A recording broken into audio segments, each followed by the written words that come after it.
예, 요약서 53페이지 보시겠습니다. 중개 대상물의 조사 확인해서 소재지, 면적, 토지, 경계, 지형, 토지 경계라든지 지형이라든지 이런 거는 우리가 토지에 관한 중개를 할 때요, 뭐 중요하죠, 그죠? 우리가 토지 같은 경우는 특히 뭐 이렇게 택지로 돼 있거나 이런 데는 그나마 좀 덜한데요, 그죠?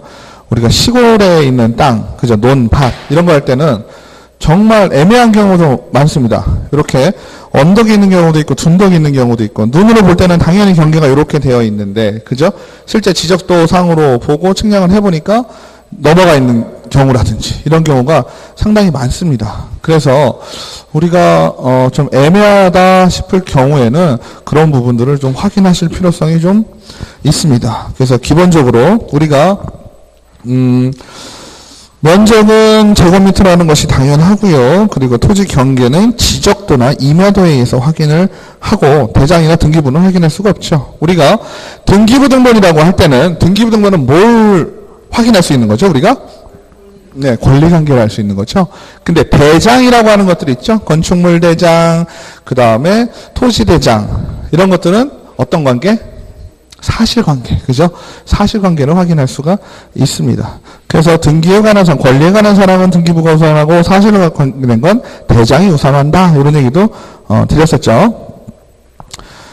그 다음에 지형, 지적도에 의해서 모양을 확인할 수가 있고요. 정확한 확인을 위해서 현장 답사를 반드시 병행하시는 것이 좋다라고 하는 겁니다. 넘기시면, 지세는 토지의 경사를 확인하고 현장 답사를 통해서 확인할 수가 있고, 지목은 잘 아실 거고, 방향은 아까 말씀드렸고, 그 다음에 토지가 맹지, 포위지인지 확인한다. 맹지라면 의무적으로 설명해야 한다.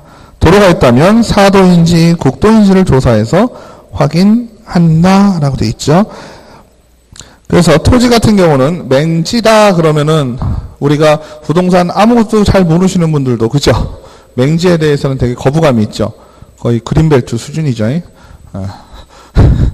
우리 그린벨트, 그죠? 자연녹지 이런 거 하면 어때요? 그거 사면 안 돼! 라고 아무것도 몰라도 그렇게 말씀하시잖아요. 그죠? 부동산에 대해서 전혀 관심이 없는 분들도 그린벨트 안 되고, 맹지 안 되고 하시는데, 고수들은 어떤가요?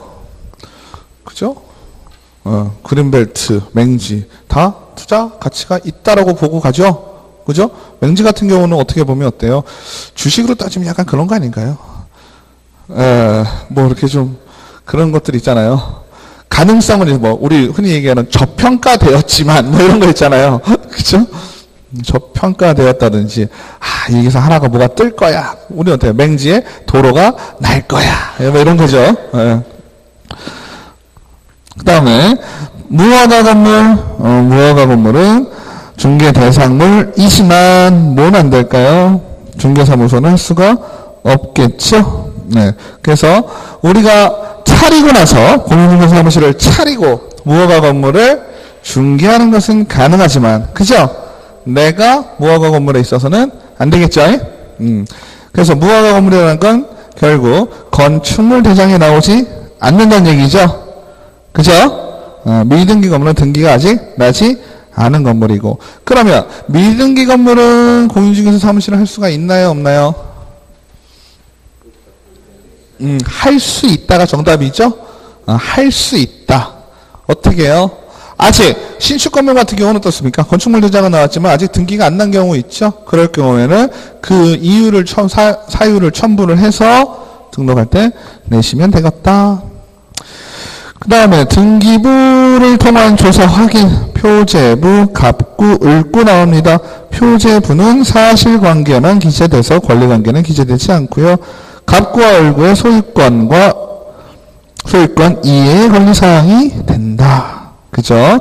그래서 등기사항 증명서로는 사실관계를 확인할 수 있지만, 원칙적으로는 사실관계는 어떤 대장을 통해서 확인한다. 그죠? 사실관계라는 건 면적이나 이런 거겠죠? 그죠? 소재지, 면적. 그 다음에 중요한 거는 9번 같은 경우 여러 가지 걸려있는 경우, 왠지 하면 안 될 것 같은 뭐 이런 것들이 있잖아요. 그죠? 예? 우리가 중개하면 안 될 것 같은 경우 대부분은 어떨까요? 중개는 다 가능하죠. 그죠? 하지만 그거에 대해서 우리가 반드시 설명을 꼭 하셔라.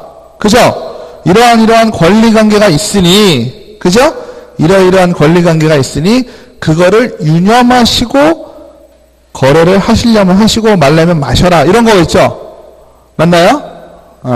그래서 권리제한 등기가 있는 경우, 환매 등기가 있는 경우, 환매 등기는 뭐예요? 내가 매매를 할 때, 매도를 할 때 다시 사겠다라는 등기를 해놓는 거죠. 맞나요? 그러면 A가 B에게 매도를 했는데 내가 다시 사올 권리가 존재하는 거예요. 그죠? 그러면 B가 C에게 환매권이 환매 등기가 되어 있는 물건을 B가 소유하고 있다가 C한테 팔 수 있을까요? 파는 건 상관없죠. 그러면 C 입장에서는 어떻게 해야 돼요? A가 환매권 발동을 하면 C한테 다시 A한테 넘겨줘야 될 상황이 발생하죠. 맞나요? 그러니까 네가 중간에 공인중개사가 꼈다. 그죠? 중개를 한다라고 할 때는 어떻게 했어요? C에게 환매권이 있음을 반드시 알려야 되겠죠. 그리고 어때요? 환매권이 있으니 A가 다시 너에게서 가져갈 수 있다. 소유권을 사갈 수 있다. 이렇게 얘기를 해줘야 되겠죠. 맞죠? 그 다음에 가압류 등기가 있는 경우 채권자 채권의 등을 알려준다. 가압류를 떠안고 살 경우에 경매에 넘어갈 수 있음을 알려준다. 그죠? 가압류 사실도 어때요? 가압류가 돼 있어도 나 그거 안고 살래. 가능하죠?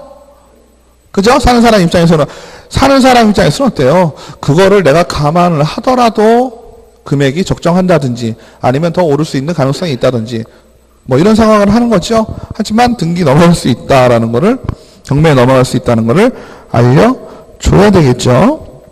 그 다음에 가처분 등기가 있는 경우, 가처분 등기는 뭘까요?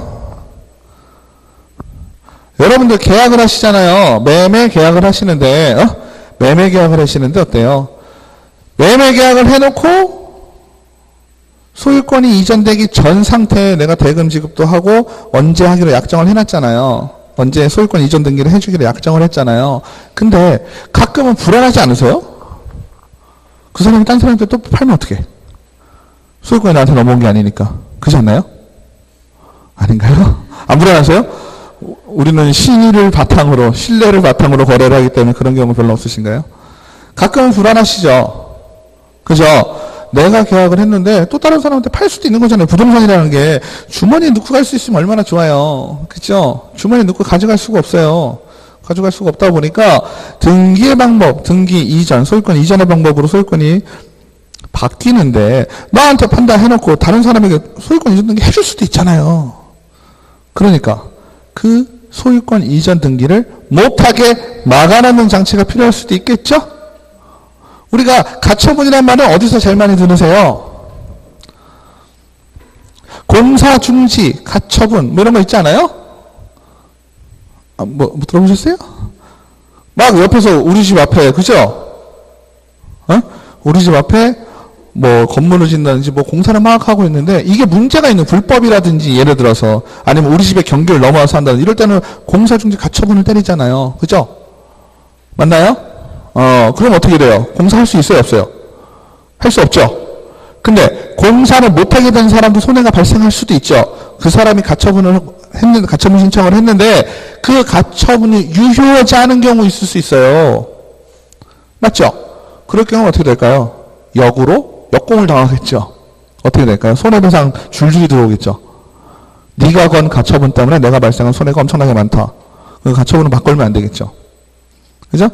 요거 같은 경우는 우리가 부동산에서 가처분을 한다 그러면 뭐가 되겠어요? 처분 금지에 대한 가처분 등기가 있을 수 있겠죠. 이거 내가 산 게 확실하니까, 그죠? 계약서 있고 계약금 줬고 중도금까지 줬다라고 친다면 예를 들면 이거는 나에게 소유권이 이전돼야 될 상황이 되잖아요. 그러니까 나는 이걸 다른 사람에게 어떻게 팔지 못하도록 처분에 대한 금지, 그죠?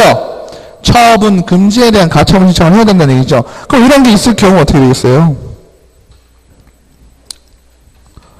그죠? 소유권 상실. 처분금지 가처분이니까 그 처분 금지하라는 거를 다른 사람이 샀다. A, B 간의 관계에서. 그죠? A, B 간에 나는 지금 새로운 C잖아요. 그죠? A, B 간에 매매를 하고 얘가 처분금지 가처분을 걸어놨는데 중간에 공인중개사가 껴서 이런 그림이 또 그려지는 거죠? 그럼 얘 입장에서는 어때요? 이거 처분금지 가처분이 있는 건데 사면 돼요, 안 돼요? 안 되는 거죠.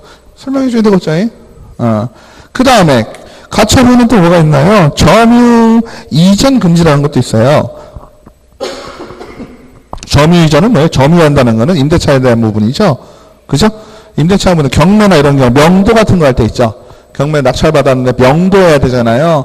명도해야 되면 지금 점유하고 있는 사람하고의 관계잖아요. 근데 이 사람이 자기의 점유권을 다른 사람에게 옮긴 거야. 그러면 또 따져야 되죠. 그죠? 이럴 경우에는 명도를 하기 전에 점유 이전 가처분을 낙찰받은 자가 내는 거예요. 딴 사람에게 점유하지 못하도록 권리관계를 우리들이 따져야 되니까. 그래서 그런 부분들이 가처분 등기가 있고요. 그 다음에 소유권 이전 등기, 청구권 보전가 등기. 이건 뭐예요? 소유권 이전 등기에 대한 청구권이죠? 별거 아니죠? 소유권 이전 등기 청구권은 뭐예요? 나에게 소유권을 이전해 주라라고 얘기하는 거죠? 맞죠? 소유권 이전 등기, 청구권 보전 가등기. 그러니까 소유권 이전 등기 청구권이라는 나에게 이전 등기를 해주세요라고 얘기할 수 있는 그 청구권에 대해서 보전 가등기란 거죠. 본등기 하기 전에 가등기를 한 거잖아요. 그러니까 이건 어떻게 되는 거예요? 순서상으로 본다면 자, 왼쪽에 있는 등기부를 보실게요. 첫 번째는 소유권 보전 등기 갑이 했죠.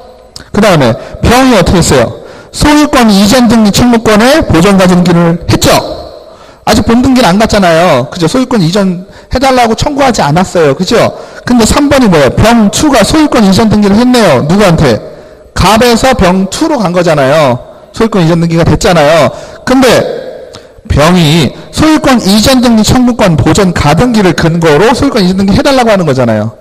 그죠? 그럼 어떻게 되겠어요? 소유권 이전 등기가 병한테로 오죠. 그죠? 그럼 병은 순서상으로는 네 번째이지만 어때요?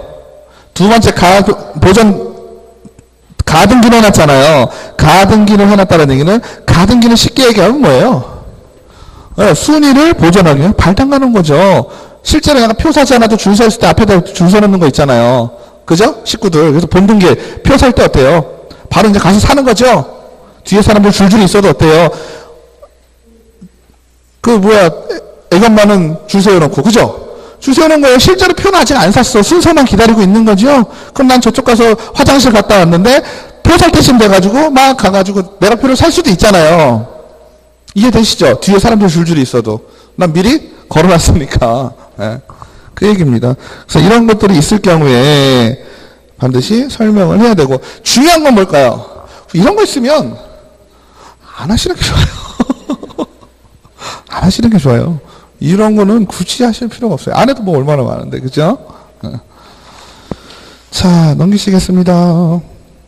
그 다음에 근저당 등기가 설정된 경우는 채권 최고액. 아까 채권 최고액 말씀드렸죠?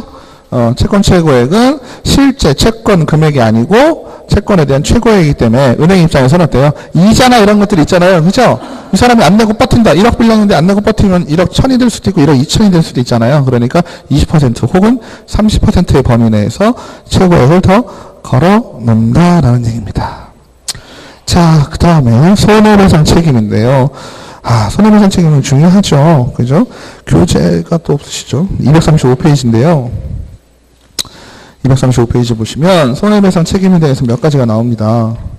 그래서 손해배상 책임은 법 30조에 나오는데요. 읽어보시면 개업공인중개사는 중개 행위를 함에 있어서 고의 또는 과실로 인해서 거래 당사자에게 재산상의 손해를 발생하게 한 때에는 그 손해를 배상할 책임이 있다. 즉 공인중개사가 거래 당사자에게 그죠? 중개행위를 할 때 지금 이해를 잘 하셔야 될 게 뭐예요? 우리가 중개행위를 하지 아니하고 재산상의 손해가 발생을 하면 어떻게 해야 돼요? 손해배상을 책임지지 않나요? 아니죠. 그죠? 그냥 아무 우리가 중개 행위를 제가 한 것도 아닌데 재산상의 손해를 끼쳤어요. 쉽게 얘기하면 뭐예요? 차 타고 가다가 살고 계신 집을 박았다고 쳐보자고요. 그죠? 그럼 담벼락이 무너졌어요. 그거는 당연히 민사로 해결이 나죠. 맞죠? 민사상으로 어때요? 제가 최근 손해배상 책임에 대한 의무가 있잖아요. 지금 여기서 얘기하는 건 뭐예요? 중개사법에서도 이런 걸 아예 정해놨으니까 잘 보고 얘를 이용하면 뭐가 된다는 얘기예요? 중개법상의 손해배상 책임이 있느냐 없느냐, 명확하게 손해배상 책임이 있다라는 거는 알 수 있었지만 중개법에 해당이 되느냐 안 되느냐의 차이에서 어떤 차이가 발생을 할까요?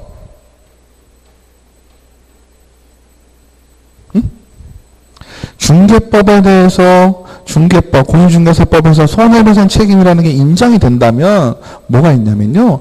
개업공인중개사가 업무보증 들었잖아요. 그죠? 업무보증 들은 게 적용이 가능하다라고 되겠죠. 이해되시죠? 어쨌든 사람과의 관계에서 손해를 끼치면 그거에 대한 배상 책임은 민법에 다 나오지요. 그죠? 근데 민법에서 민사재판을 하건 어찌됐건 소송으로 해가지고 받아내든 뭐 어쨌든 하겠죠. 근데 우리가 중개법에서 다루자고 하면 문제 아니면 중개법에서 다루면 어떠한 상황이 발생을 하냐면 우리가 업무보증 들어오는 거 있잖아요. 이거는요. 손해를 받은 사람, 손해를 준 사람 다 해당이 되는 거예요. 손해를 받은 사람 입장에서는 어때요? 업무보증 예를 들어서 공제를 들었다. 그럼 공제에 가가지고 얘기하면 그죠? 공인중개사하고 얘기할 필요 없이 공제하고 얘기해서 협회 가서 달라 그러면 되는 거예요. 아무한테 청구해도 되니까. 그죠? 맞나요? 네. 그러니까 업무보증 들은 부분이 적용이 되냐 안 되냐가 우리 법에서 얘기하는 손해배상 책임이 있냐 없냐의 맹점이, 그 쟁점이 될 수 있다는 거죠. 그래서 개업공인중개사는 중개행위에 있어서 고의 또는 과실로 인하여 거래 당사자에게 재산상의 손해를 발생하게 한 때에는 그 손해를 배상할 책임이 있고, 두 번째, 개업공인중개사는 자기의 중개사무소를 다른 사람의 중개행위 장소로 제공함으로써 거래 당사자에게 재산상의 손해를 발생한 때에는 그 손해를 배상할 책임이 있다. 누가요? 장소를 제공한 사람이요. 그러니까 고의 또는 과실로 중개행위는 기본이고요. 중개행위를 할 때 고의 또는 과실로 거래 당사자에게 손해를 발생하게 하거나 혹은 내가 장소를 제공함으로써 재산상의 손해를 발생하게 할 때는 그 손해를 배상할 책임이 있고, 개업공인중개사는 이러한 손해를 배상하기 위해서 공제에 가입을 하거나 혹은 공탁을 해라라는 얘기고요. 공탁을 했을 경우에 우리가 보험의 청구권은 언제 소멸이 된다 그랬죠? 보험은 언제까지 받으실 수 있다 그랬어요? 보험료 받으셔야 되잖아요. 병원 다녀오셨잖아요. 그러면 그거 언제까지 청구하라고 되어 있나요? 10년? 3년입니다. 3년. 그죠? 3년 내에 청구하시면 돼요. 그러니까 거꾸로 얘기하면 자, 우리가 중개사고는 언제 나온다? 바로 안 나온다 그랬죠. 중개사고는. 그죠? 시간이 좀 지나면 보통 발생한다 했어요. 그러면 보험의 청구권이 3년이니까 공탁이라는 건 뭔가요? 공탁. 법원에다가 돈을 맡겨놓는 거죠. 그러면 우리가 업무보증을 얼마라고, 개인일 경우 업무보증 얼마라고 그러셨나요? 1억 해놓으라고 그랬죠. 그러면 그 1억을 공탁을 한다 그러면 어떻게 되는 거예요? 그 1억을 은행에, 아니 이제 법원에 넣어놓는 얘기예요. 그렇게 하는 사람이 과연 있을까 싶을 정도로 하지만 공탁을 하게 되면 어떻게 되나요? 예를 들어서 내가 폐업을 했다라고 하면 공탁금 찾아와야 되겠죠. 그렇지 않나요? 폐업을 하면 공탁금 찾아와야 되잖아요. 근데 폐업을 하고 공탁금을 찾았는데 중개사고가 발생을 했어요. 그럼 어떻게 될까요? 거래 당사자는 보상받을 길이 없죠. 맞나요? 그래서 공탁금을 바로 찾아가지 못하게 하는 게 답이 되겠죠? 그래서 몇 년 동안 못 찾아갈까요? 3년 동안은 공탁금을 찾아가지 못합니다. 그러니까 공탁을 한 사람이 있겠어요? 없겠어요? 매년 이자율을 따져본다면 1억에 대해서 3%다. 얼마죠? 300만 원이죠. 300만 원 공탁금으로 더 가지고 300만 원씩 나가는데 1년에 20만 원이면 될 걸 300만 원으로 막는 셈이 되잖아요. 그죠? 안타까우신 분은 없겠죠? 그 다음에 개업권유무자금 중개가 완성될 때에는 거래당사자에게 손해배상 책임 보장에 관한 다음 각 회 사항을 설명하고 동그라미 쳐놓으세요. 설명하고 증서의 사본을 교부하거나 관계 증서에 관한 전자문서를 제공하라고 되어 있어요. 그죠? 법에. 그러니까 중개가 완성될 때 거래계약이 체결이 됐을 경우 보증에 대한 부분을 반드시 설명을 하시고, 그죠? 그거에 대한 사본을 교부를 해라. 사본은 어떠한 증명이 된다라기보다는 뭔가요? 그 내용을 알려주는 거라고 그랬죠? 어떤 내용을 알려주면 될까요? 상식적으로요. 제가 거래 당사자예요. 근데 공인중개사가 제가요 보험 들어놨으니까 만약에 여러분이 거래 제가 고의 또는 과실로 중개사고가 발생할 경우에는요 여기서 받으실 수 있어요라고 얘기하는 거잖아요. 맞죠? 그러면 제 입장에서 궁금하죠. 어떻게 궁금하겠어요? 어디서 받아야 되는지. 그렇지 않나요? 어디서 받아야 되는지가 궁금할 거고요. 그리고 얼마를 받아야 될지가 궁금하겠죠? 그쵸? 그리고 지금 유효한지 보장이 되는지, 그죠? 그게 중요하겠죠? 보장도 안 되는 그냥, 그죠? 기간이 나와 있지 않은 그런 거라면 의미가 없어지잖아요. 그러니까 공제증서에는 무슨 내용이 나와야 되겠어요? 보장 금액 1억 나와야 되겠죠? 그죠? 1억 나와야 되고요. 보증보험회사 공제사업을 하여가는 협회, 그죠? 그 서류에 보면 그게 나와야 될 거 아니에요? 공제증서에. 그죠? 공제증서에는 1억짜리를 어디서 발행을 했고 또 뭐가 있을까요? 날짜가 나옵니다. 그죠? 1년에 한 번씩 뜨니까 언제부터 언제까지 해서 공제증서 사본을 제시를 하면 보장금액과 보증보험회사 공제사업을 행하는 자 공탁기간 및 그 소재지 보장기간 세 가지가 명시가 되어 있다. 그죠? 그 다음에 전자문서를 제공한다는 얘기는 뭘까요? 이메일을 보내준다는 얘기죠? 우리 요즘은 세금 계산서도 끊어지는 경우 별로 없죠? 예? 다 전자 세금 계산서로 이메일로 쏴주죠? 관심 없으신가요? 세금 계산서도요, 그죠? 옛날에는 세금 계산서 종이로 줬잖아요. 요즘 어때요? 다 이메일로 날라오죠? 이것도 마찬가지로 이메일로 보내줄 수도 있다. 그러면, 요약집을 한번 보실게요. 56페이지. 자, 30조 1항에 고의 또는 과실, 중개행위를 함에 있어서 고의 또는 과실로 중개사고가 발생을 했을 때 손해배상 책임이 있느냐 합니다. 임차인, 월세반 좀 구해줘. 오케이. 갑인내 시비 비었어. 계약하자. 근데 내 사무소가 인테리어 공사 중이어서 옆집 개업 공인중개사의 사무소에 가서 계약하자. 갑이 나한테 대리권도 줬어. 자, 대리권도 줬으니까 지금 공인중개사가, 그죠? 공인중개사 을이 갑의 대리, 그죠? 맞아요? 갑이 누구예요? 임대인이죠. 맞죠? 임대인을 대신해서 을이 병에게, 그죠? 임대차 계약을 지금 행하는 중이죠. 맞죠?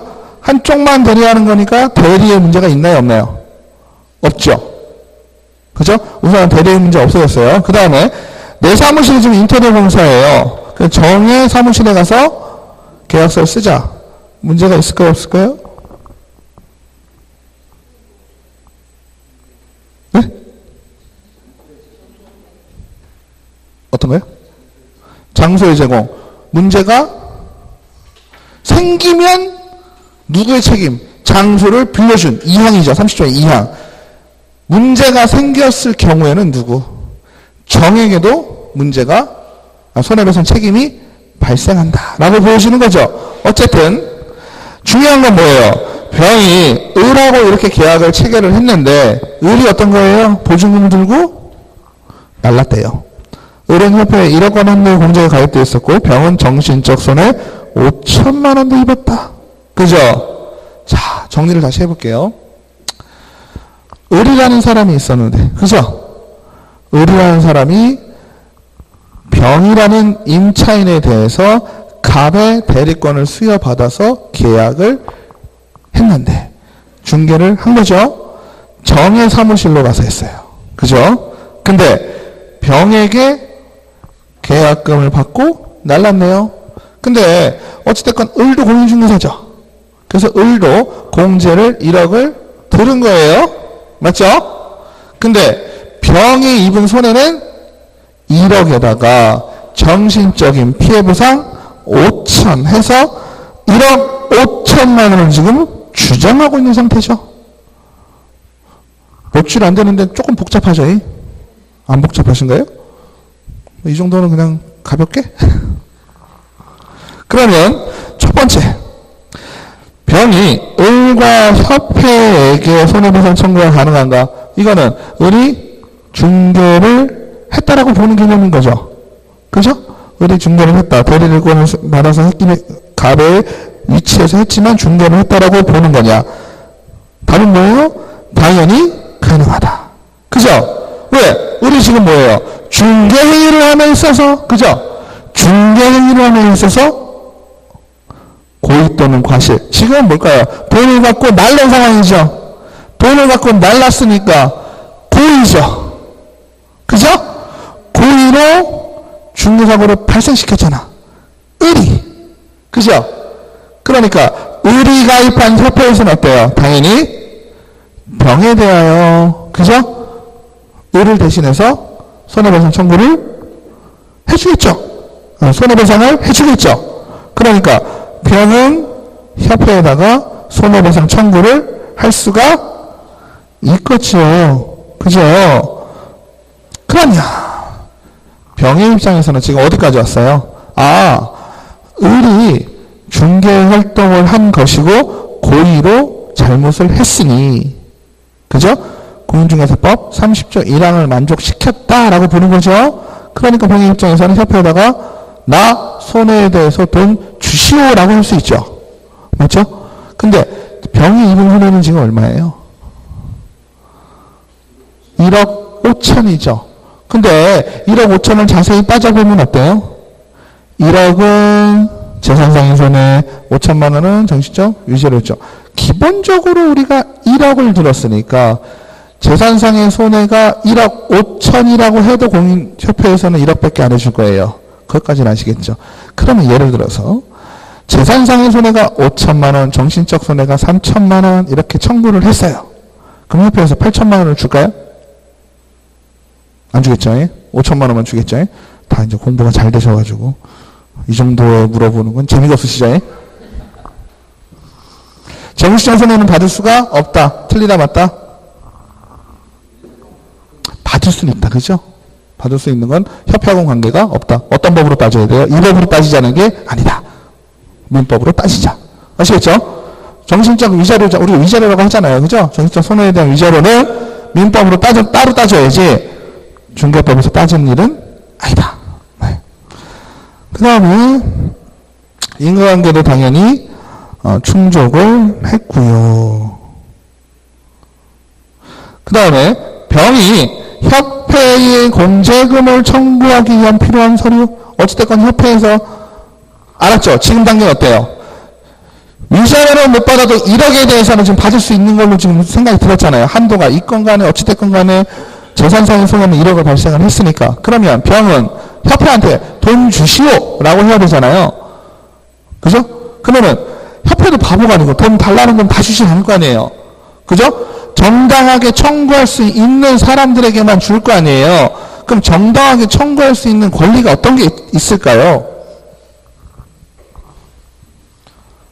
병이, 그죠? 을로부터 피해를 봤다라는 사실이 입증이 되면 되겠죠. 근데 자, 보세요. 지금은 돈 들고 날른 거니까 고의 또는 과실이 고의잖아요. 그죠? 근데 가끔은 살다 보면 과실이라는 것도 있죠. 내가 실수할 수도 있잖아요. 그죠? 실수할 수 있는 건 관계가 어떤 거예요? 나의 잘못을 인정한 거예요? 안 한 거예요? 하겠지요. 그죠? 근데 내가 당장 줄 돈이 없어요. 1억을 해줘야 되는데 1억을 줄 돈이 없어요. 그럴 경우는 어떻게 할까요?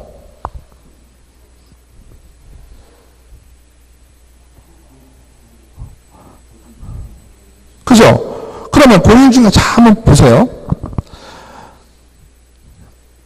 재산상의 손해가 1억을 발생을 했는데 제가 공인중개사잖아요. 공인중개사는 야 그건 내 잘못이 아니고 네가 잘못한 거잖아. 이렇게 할 수 있죠. 그죠? 그러면 의뢰인에 대해서 공인중개사가 난 너한테 1억을 못 물어줘. 이렇게 얘기할 수 있겠죠. 맞아요? 그러면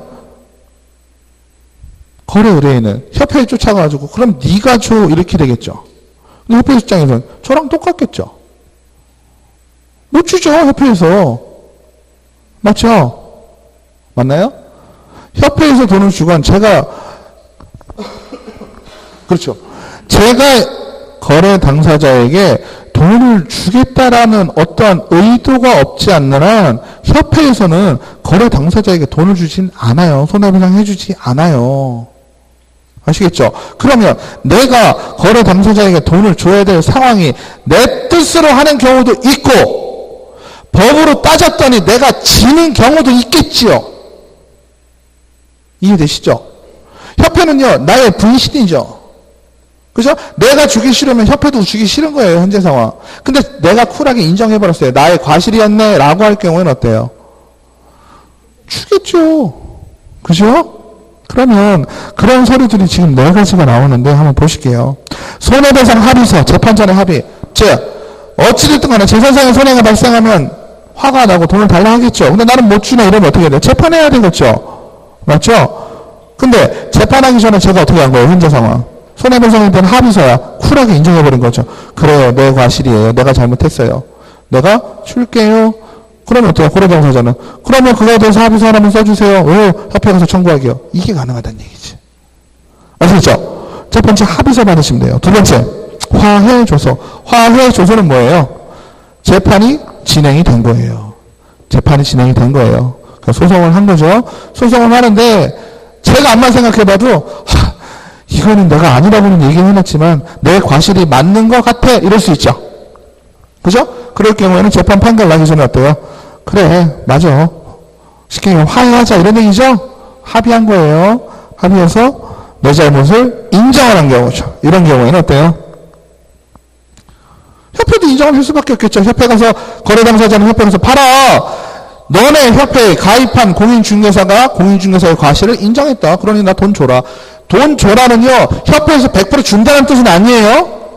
지금 이 서류를 들고 가면 협회에 가서 돈 달라고 할 수 있는 거지, 협회에서 이 서류를 보고 바로 주진 않아요. 이걸 보고 또 소송하는 경우도 있어요. 협회에서. 못 주네라고. 아시겠죠? 지금 얘기하는 4가지는 뭐냐면요, 당사자가 오케이를 했기 때문에, 당사자가 고의 또는 과실이 있다라고 쿨하게 인정을 한 상황이기 때문에 협회에 그걸 들고 가서 봐라, 네 회원인 제가 인정했으니 나 돈 주시오라고 얘기할 수 있는 거지, 협회에서 그걸 보고 무조건적으로 주는 건 또 아니에요. 또 소송하는 경우도 있어. 아무튼 손해배상 합의서, 화해조서, 그죠? 이거는 재판, 전이든 재판, 중이든 합의를 본 거죠. 당사자 간에. 세 번째는 뭐예요? 죽어도 인정하는 공인중개사가 죽어도 인정하네요. 그죠? 죽어도 인정 안 할 경우 어떻게 해요? 법원의 판결. 그죠? 법원의 확정 판결을 받으면 그거는 본인은 인정을 하지 않아도 우리 둘 사이의 문제를 어디서? 법원에서 해결을 봐준 거죠? 그래서 거래 당사자가 피해를 봤다라고 인정한 상황이잖아요. 그죠? 이런 확정 판결문을 가지고 있을 경우 어떻게 한 거예요?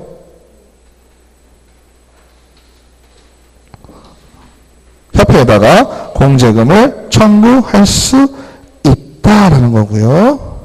그 다음에 기타 이에 준하는 서류 청구 인락 조서. 청구 인락 조서도 결국은 저거죠. 재판 중에, 그죠? 재판 중에 인정을 해버린 겁니다. 그래서 이런 서류를, 내용이 결과적으로 보면 어때요? 협회에서 지금 돈을 주겠다는 뜻은 아니지만, 그죠? 협회에다가 돈을 주세요라고 얘기할 수 있는 부분은 결국은 뭐예요? 고의 또는 과실로 중개사고를 낸 공인중개사가 인정을 하거나 인정이 되거나 하는 상황이죠. 그죠? 자의로 합의를 봐주거나 아니면 법원에서 판결로서 인정하기 싫지만 인정을 했다라고 이해를 하시면 그걸 들고 협회에다가 돈 달라고 할 수 있다. 근데 협회에서 어떻게 보면 나름 자랑 삼아 얘기하는 부분이 이제 이 부분이 돼요. 협회가 공제를 들면 좋은 점은 협회에서는 이러한 서류를 갖고 거래 당사자가 돈을 달라고 청구를 들어온 경우에도 협회 입장에서 판단을 해서 이거는 줄 돈이 아니다. 그죠? 아니면 뭐 줄 돈이다 한다는 얘기죠. 줄 돈이 아니다 그러면 소송까지 불사를 한다. 그럼 어떻게 보면 우리 입장에서는 어때요? 어차피 구상권 당하죠? 그죠? 손해배상 책임을 협회에서 물어준다고 땡큐가 아니에요. 그 결국은 나한테 구상권 들어와요. 근데 나 대신해서 어때요? 협회에서 싸워주는 거죠.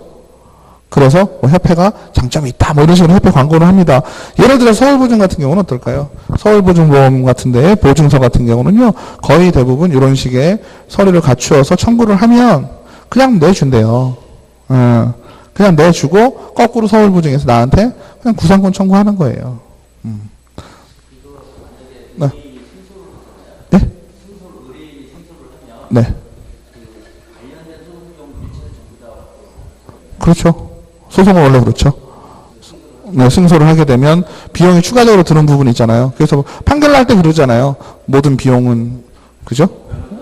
다. 왜냐하면 그게 아니었으면 나는 그걸 할 리가 없잖아요. 당연히 인정을 했으면. 그다음에 그것도 어떻게 보면 경제적 손해가 발생을 하는 거잖아요.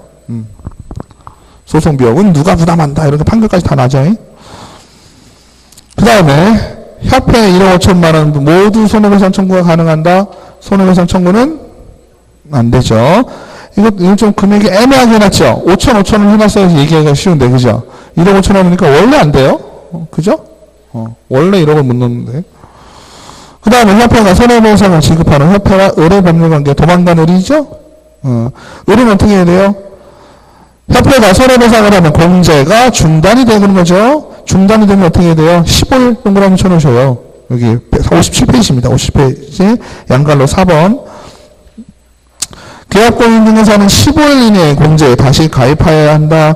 공탁의 경우에는 물어준 금액 5천만 원 물어줬으면 1억 넣어놨잖아요. 5천만 원을 물어주면 법원에서 5천만 원 나가는 거죠. 공탁금에서. 그럼 5천만 원 어떻게 다시 채워놔야 되겠죠? 협회는 어때요? 공제가 그냥 정지가 되는 겁니다. 그죠? 정지가 되니까 재가입을 해야 돼요. 재가입을 해서 15일 내에 재가입을 해야 되고요. 어떻게 병원 보험회사가 협회인 줄 알았나? 보험회사가 협회인 줄 알았나? 중개 완성 시 개업공인중개사가 언제까지 어디로 얼마나를 설명하고 관계증서. 그죠? 관계증서 사본이 없어도 청구하는 데 문제가 있어요? 없어요? 없어요. 그죠? 우리가 필요한 건 아까 뭐예요? 공인중개사가 인정한 서류만 있으면 되는 거예요. 화해조서라든지 합의서라든지 이런 거만 있으면 협회에 청구할 수 있는 거지. 그죠? 공제증서 사본이 필요한 건 아니다. 어차피 청구할 때 그 사람 치면 협회는 다 알고 있겠죠? 중요한 건 뭐예요? 서울 보증으로 갈 것인지 협회로 갈 것인지 공탁을 걸어놓은 법원으로 갈 것인지 이것만 결정하면 되는 거죠. 나는 방향만 잡으면 돼요. 거래 당사자 입장에서는. 그죠? 거래 당사자는 계약할 때 그죠? 보증서류의 사본을 받잖아요. 그 사본을 보고 청구를 들어가겠다는 얘기죠. 그 다음에 협회에 3년이 경과된 후 공제금 청구가 가능한가? 개업공인중개사에 대한 손해배상 청구 경우 손해 및 가해자를 한 날로부터 3년, 불법 행위를 한 날로부터 10년, 그냥 3년이라고 기억하자라고 되어 있죠? 무슨 뜻일까요? 손해 및 가해자를 한 날, 손해가 발생한 날로부터, 그죠? 근데 그 손해가 어떠한 행위로서 이루어질 거 아니에요? 불법 행위로서 이루어질 거 아니에요? 그 행위가 이루어진 10년이니까 우리는 어때요? 기본적으로 어때요? 발생을 한 날로부터 3년. 손해가 났네? 라고 안 날로부터. 왜냐면 우리가 보험도 어때요? 그 보험을 내가 예를 들어서 실비보험 같은 경우는 어때요? 내가 다친 걸 알고 병원을 간 거잖아요. 그죠? 다친 걸 안 날로부터 3년 동안 청구할 수 있다 그랬잖아요. 마찬가지로 지금 손해가 발생한 날로부터 몇 년? 3년. 그죠? 보증보험과 공제는 타인을 위한 손해보험이다. 어떻게 보면 참 대단한 거죠. 보험을 든다는 건 누구를 위해요? 보통 수익자가 누가 돼요? 나 혹은 법정 대리인, 법정 상속인 이렇게 되죠. 그죠? 수익자라 그러죠. 에? 수익을 얻을 수 있는, 내가 사망하면 누가 타요? 법정 상속인이 타겠죠? 아니면 지정을 했을 경우 지정인이 타겠죠? 그렇죠? 그런데 그거는 결국은 내 편에서 나를 위한 거잖아요. 근데 공제 같은 경우는 어떻다? 내가 나와 관계없는 남을 위해서, 타인을 위해서 드는 보험이다 라고 되어 있습니다.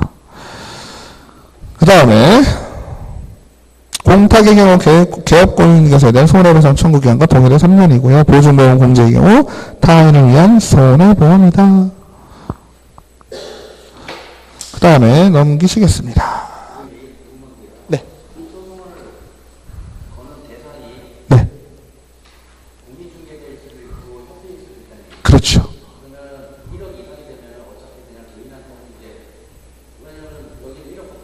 아니죠. 개인이 돈을 못 준다고 판단이 될 경우도 있잖아요. 네.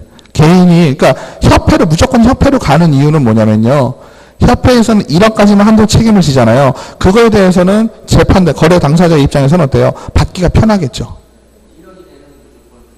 협회로 가시면 되죠. 아니, 그러니까 1억이 넘어도 1억까지 해주잖아요. 2억이 발생을 해도 협회로 거는 거죠. 협회로 가면 1억까지는 무조건 받아낼 수 있잖아요. 근데 채권이라는 게 없어지는 게 아니니까. 네. 네네. 네.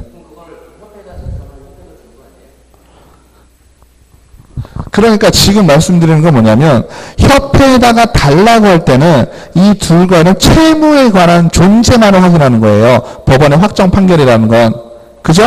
얘가 손해배상에 대한 제가 거래 당사자에게 고의 또는 과실로 했다라는 그 사실만 인정하는 게 있고, 아니면 거래 당사자가 저한테 청구 소송이 있을 수 있잖아요. 사실관계 확인 소송이 있을 수가 있고 청구 소송이 있을 수가 있는데, 지금 여기서 얘기하는 확정 판결이라고 하는 것은 우리 둘 사이에 그러한 관계가 있다라는 확인만 하는 소송일 수도 있고요. 아니면 청구할 수도 있죠. 청구해가지고 그 청구에 대한 채무가 인정이 됐다면 그걸 들고 가서 협회에 달라 그럴 수도 있겠죠. 근데 예를 들어서 지금 협회에 달라고 하는 거는 법원에 가지 않아도 우선 저한테 확인을 만약에 합의서를 받아가잖아요. 그러면은 단계가 편하죠. 네. 아니죠.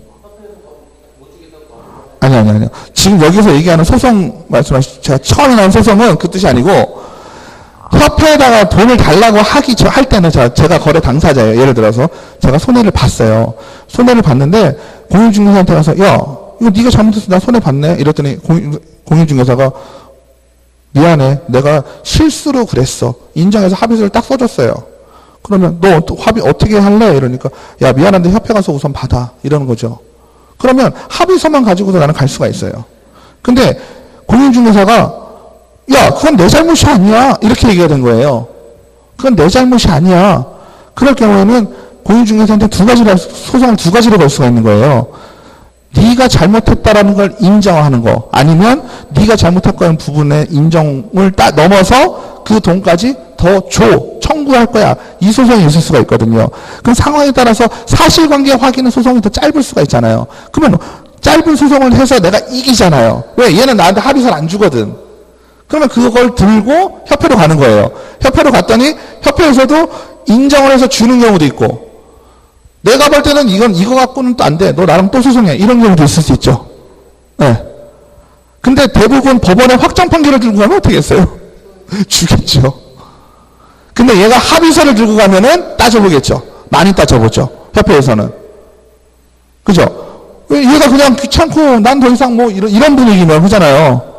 잘못이 없는 상황인데도 진짜 고의 또는 과실 부분이 없다라고 할 수도 있잖아요. 내가 우겨서 뭐 합의서 적어서 갔는데 협회에서 볼 때는 아니거든. 이럴 경우에는 나하고 소송하죠. 이제 또. 네. 자, 넘기시겠습니다.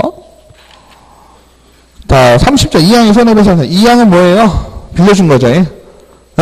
사무소 빌려준 겁니다. 사무소를 빌려줘. 아까 그런 똑같은 상황이죠. 병이 정과 정의 보험회사 협회를 통해서 손해보상 청구가 가능한가? 아까는 누구였어요? 을한테 했었고요. 이번에는 정한테 하는 겁니다.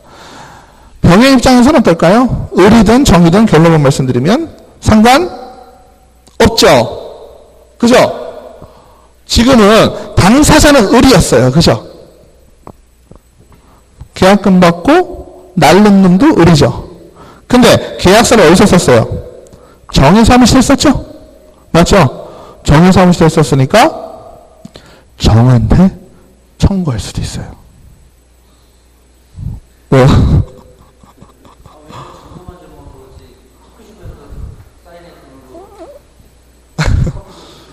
근데 이거는 어떤 개념으로 조금 이해하시는 게 좋으냐면요. 말씀하신 대로 맞아요. 밥 안 가서 할 수도 있고, 그죠? 어디 가서 할 수도 있는데, 거래 당사자의 극단적인 편에 들어서 공인중개사가 한다 그랬잖아요. 공인중개사법이. 그죠? 공인중개사법이 거래 당사자의 편에 아주 극단적으로 편을 드는 게, 거래 당사자의 입장에서는요, 정의 사무실에 갈 때는, 그죠? 정의 사무실에 갈 때는 거기도 공인중개사 사무실이잖아요. 그죠? 공인중개사 사무실 자체에서 벌어지는 일이기 때문에 법적으로 누구 책임이 있다는 거는 병은 잘 모르죠. 근데 병이 확인할 수 있는 건 뭐예요? 공인중개사 사무실이네.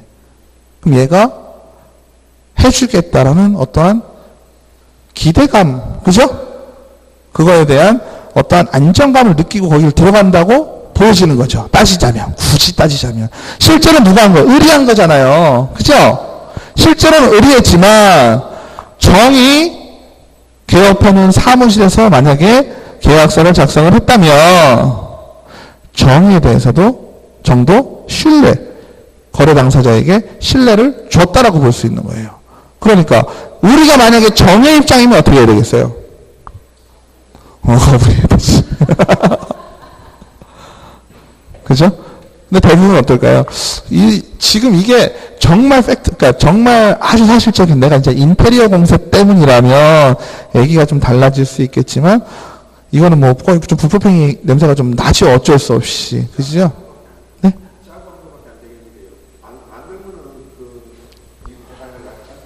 지금 요거만 얘기를 들자면, 인테리어를 한다는 거. 얘는 지금 공제에도, 을도요, 공제에는 가입이 돼 있어. 그러니까 정상적인 공인중개사예요, 아니에요? 정상적인 개업 공인중개사인 거는 또 맞아요. 지금 요거는 불법행위에 대한 부분이 아니죠. 그죠?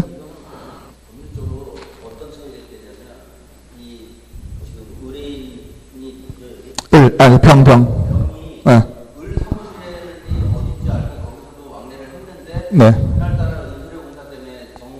네. 네.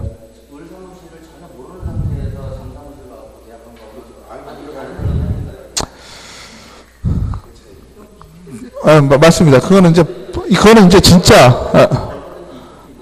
소송, 그러니까 진짜 법률적으로, 왜냐하면 지금의 억울한 건 누구예요? 지금 여러분들 말씀하시는 지금의 이 순간의 얘기는 정 문제거든. 그잖아요. 지금 그 안타까운 건 정이거든. 그거 사무실 좀 빌려줬다고 지금 손해보상 당하게 생겼잖아요. 그죠? 근데 제가 그냥 추측하건데 지금의 요거를 문맥 텍스트 상으로만 이해를 한다면 어때요? 을도요, 그렇게 나쁜 놈은 아니었던 거야, 지금 현재 상황. 그죠? 을도 사무실이 있다는 거죠. 지금 왜냐하면 을이 앞에서 보면 뭐가 있냐면 월세방 좀 구해줘라는 말이 있어요. 월세방 좀 구해줘. 그러면 알았어 했죠. 중개계약에 성립을 한 거죠. 그죠? 그리고 월세방을 구해줘. 보이진 않았던 얘기긴 하지만 우리가 사실적으로 본다면 어때요? 전화로 했을 수도 있지만 중개 의뢰를 했다라는 건 물리적인 사무실에 왔다고도 볼 수도 있죠. 그죠? 근데 뭐 컴퓨터가 안 된다. 그러니까 지금 인테리어지만 컴퓨터가 안 되다든지 프린터가 안 되다든지 이럴 수도 있잖아요. 우리가 살다가 보면. 그죠? 그러니까 지금 상황으로 보자면 을도 정상적인 개업 공인중개사이고 정도 정상적인 개업 공인중개사인데 정말 을이 어떤 물리적인 상황에 의해서 정의 사무실을 빌렸습니다 하더라도 거래 당사자의 이윤으로 볼 때는 의뢰사무실, 정의사무실 다 개업 공인중개사이잖아요. 그러니까 정도 당연히 신뢰보호를 해줘야 된다라고 이해할 수 있다는 얘기죠. 그렇기 때문에 정도 책임이 있다는 얘기죠. 안 해도 빌려주기만 해도 그 사무실에 들어갔다라는 이유만으로도 그렇게 하는 거죠. 제가 지난번에 말씀드린 게 우리 무등록자하고 거래하지 말라 그러잖아요. 거래 자체 한 거에 문제가 되는 게 아니에요. 그 사람에게 물건 받은 거 자체도 딱 잘라야 했잖아요. 우리가 물건을 받아도 안 돼요. 저 사람이 공인중개사가 아님을 알면요, 쉽게 얘기하면 그 상대방이 떴다방임을 알잖아요. 떴다방하고 쉽게 얘기하면요, 말도 섞지 말아야 돼요. 그죠? 그 법은 그렇게 좀 타이트하게 해놨어요. 그렇게 타이트하게 해놓은 이유는 뭐라 그랬죠? 공인중개사한테만 타이트하죠. 현재 상황. 거래 당사자에게는 아주 많은 혜택을 주려고 해요. 지금 같은 경우도 그렇지 않아요? 지금 의리건 정의건 다 둘 다 기업 공인중개사로 보여지잖아요. 그죠? 명확하게. 근데 좀 누구? 병을 지금 보호하려고 엄청나게 노력하고 있잖아요. 그죠? 그래서 정도 책임을 다 진다. 그죠? 그 다음에 중개 활동, 중개 행위를 함에 있어서 고의 또는 과실로 손해를 입힌 경우, 그리고 빌려줬을 때 손해를 입힌 경우, 둘 다 각각 업무 부정을 설정해야 되는가? 그건 아니죠. 업무 부정은 모든 상황에 대해서 한 번만 하시면 되는 거고요. 그 다음에 업무 보증의 설정 나옵니다. 업무 보증 조금 좁할까요? 네.